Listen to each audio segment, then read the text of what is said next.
एक दिन राजू खरगोश ने बगीचे की ओर टहलने का फैसला किया। अंदर घुसते ही उसने कई जानवरों को खेलते और मस्ती करते देखा। उसका दिल उनके साथ खेलने को मचल गया।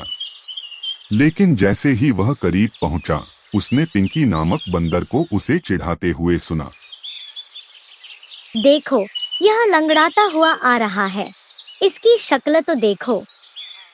निधि नामक बिल्ली ने व्यंग्यात्मक ढंग से कहा।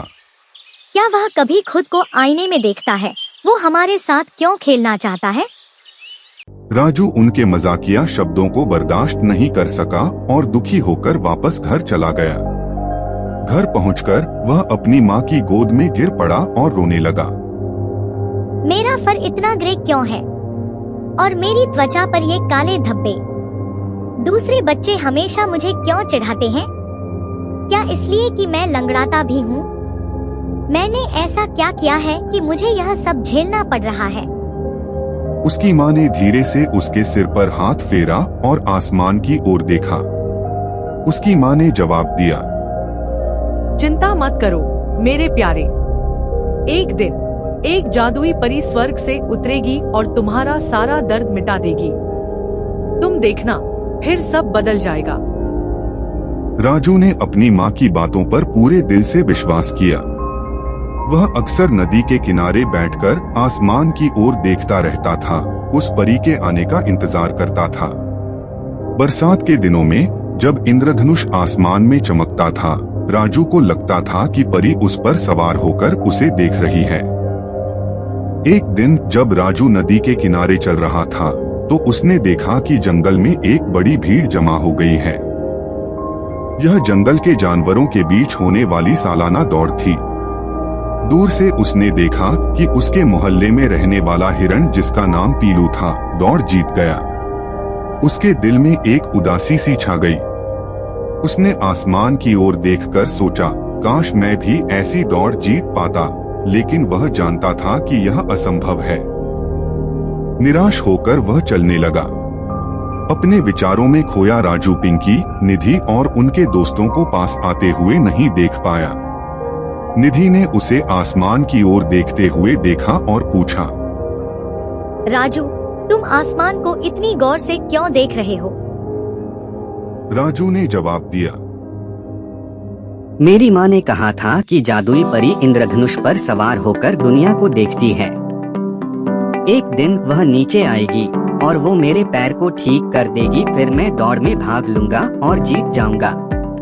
बाकी सभी लोग हंस पड़े, लेकिन राजू का परी पर विश्वास कभी कम नहीं हुआ।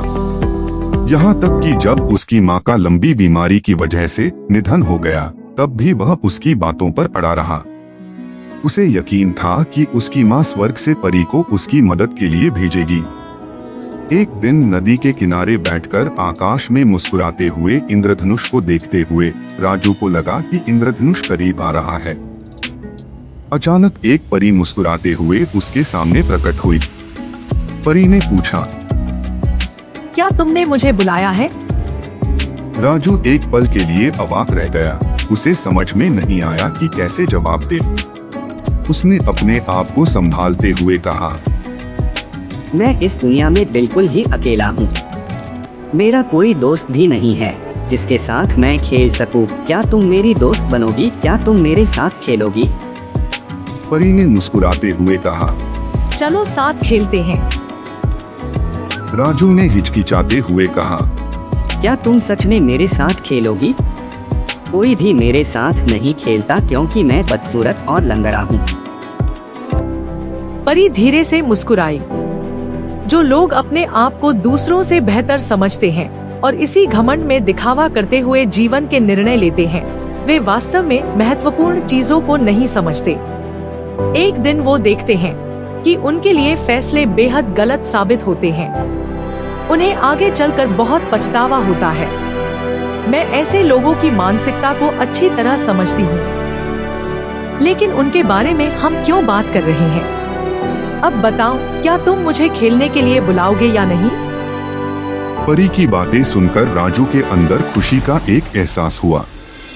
राजू ने नए साहस के साथ दोस्ती का हाथ बढ़ाया। तब से परी हर शाम उसके पास आती और उसके साथ 1 घंटा बिताती। वह उसे परियों की दुनिया की कहानियां सुनाती, धरती के अलग अलग कोनों की कहानियां सुनाती, उसे नए खेल सिखाती और यहाँ तक कि उसे ज्ञान भी देती।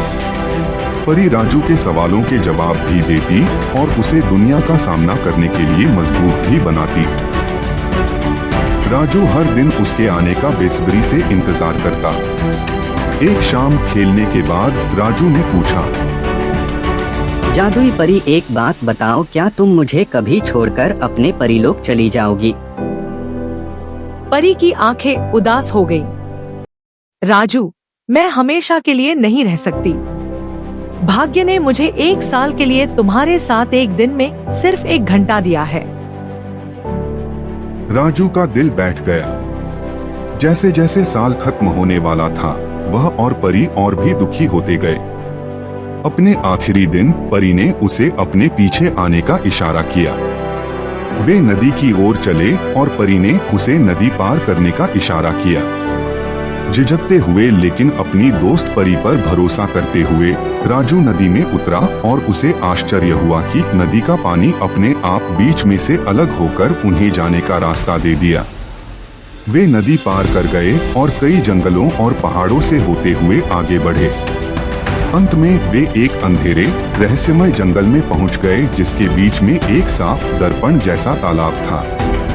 परी ने राजू से कहा, राजू, तालाब में कूद जाओ। राजू एक पल के लिए झिझका, लेकिन फिर उसने तालाब में छलांग लगा दी। पानी मक्खन की तरह नरम था और जैसे ही वह पानी के अंदर गया, वह खुद ब खुद तैरने लगा। उसे पहले से कहीं ज्यादा हल्का महसूस हुआ। उसे लगा कि तालाब का पानी उसे तैराते हुए आगे बढ़ा रहा था। ये सब बिल्कुल जादुई महसूस हो रहा था। थोड़ी देर बाद परी ने उसे तालाब से बाहर बुलाया। परी के बुलाते ही तालाब ने अपने आप राजू को तालाब के बाहर की तरफ तैराना शुरू कर दिया।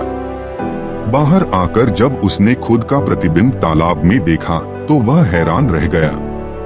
उसकी त्वचा साफ थी और काले धब्बे गायब हो गए थे। अब मुझे जरा दौड़ कर दिखाओ। तेज, बेहद तेज भागो राजू, परी ने उसे प्रोत्साहित किया।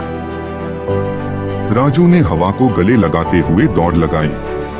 गांव से जंगल तक का इतना लंबा सफर जो इतना समय ले चुका था, अब कुछ ही पलों में बीतने लगा।